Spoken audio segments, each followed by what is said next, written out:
এই যে বিভিন্ন ফেরকা যারা আল্লাহর দাঁত নিয়ে কথা বলেছে, তারা কি বলতে পারবে আল্লাহ দেখতে কেমন? তারা কি স্কেচ করতে পারবে? যেহেতু পারবে না, এই জন্য আবার বলে দিচ্ছে নিরাকার। কিন্তু আহলে সুন্নাহ ওয়াল জামাত তো দেহবাদী না।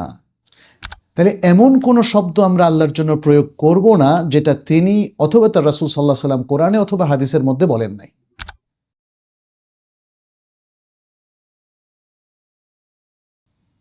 এজন্য আরেক দল মানুষ এটাকে দেহবাদী বলে তারা ব্লেমটা দিচ্ছে। কিন্তু আহলে সুন্নাহ ওয়াল জামাত তো দেহবাদী না। তারা বলছে না যে আল্লাহর একটা দেহ আছে। এখানে বেশ সূক্ষ্ম কিছু ব্যাপার আছে, আমাদেরকে একটু জানতে হবে। আমরা আল্লাহর জন্য সেটাই সাব্যস্ত করব তার দাঁতের জন্য। দেখেন, আমরা দাঁত শব্দটা বলছি, আল্লাহর দেহ নিয়ে বলছি না, আল্লাহর জেসেম নিয়ে কথা বলছি না, বডি নিয়ে কথা বলছি না। খেয়াল করেন, আমরা কি নিয়ে কথা বলছি? দাঁত, সেলফ, আল্লাহর সত্তা নিয়ে কথা বলছি। দাঁত শব্দটা সাব্যস্ত হয়েছে। তাহলে এমন কোন শব্দ আমরা আল্লাহর জন্য প্রয়োগ করব না যেটা তিনি অথবা তার রাসূল সাল্লাল্লাহু আলাইহি সাল্লাম কোরআনে অথবা হাদিসের মধ্যে বলেন নাই। ফলে যারা দেহবাদী বলছে তারা ভুল বলছে, কারণ আহলে সুন্নাহ ওয়াল জামাত আল্লাহর জন্য তাই সাব্যস্ত করছেন যেটা স্বয়ং আল্লাহ একদম স্পষ্ট শব্দ দিয়ে কোরআনে সাব্যস্ত করেছেন, অথবা তার রাসূল সাল্লাল্লাহু আলাইহি সাল্লাম তিনি সুন্নায় সাব্যস্ত করেছেন। এর বাইরে আহলে সুন্নাহ ওয়াল জামাত কোনো কথা অতিরিক্ত বলেনি।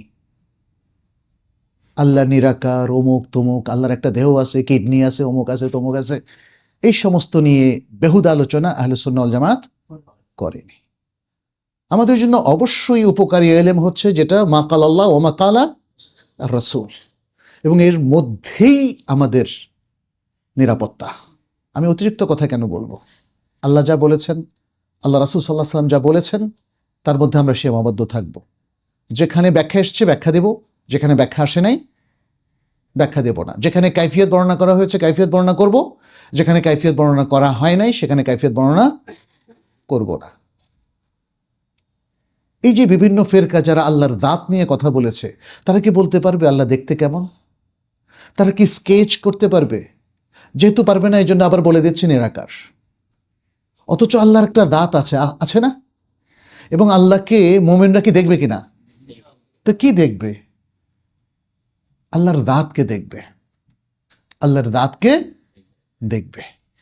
ফলে আমাদের খুব সতর্কতার সাথে আল্লাহর দাঁত নিয়ে এবং সিফাত নিয়ে কথা বলতে হবে, যেন কখনোই আমরা সীমালঙ্ঘন করে না ফেলি, যেন কখনোই আমরা এমন কিছু নিজের থেকে আরোপ না করি যেটা না কোরআনে আছে, না হাদিসে আছে, না আমাদের কোনো সালাফ উচ্চারণ করেছেন।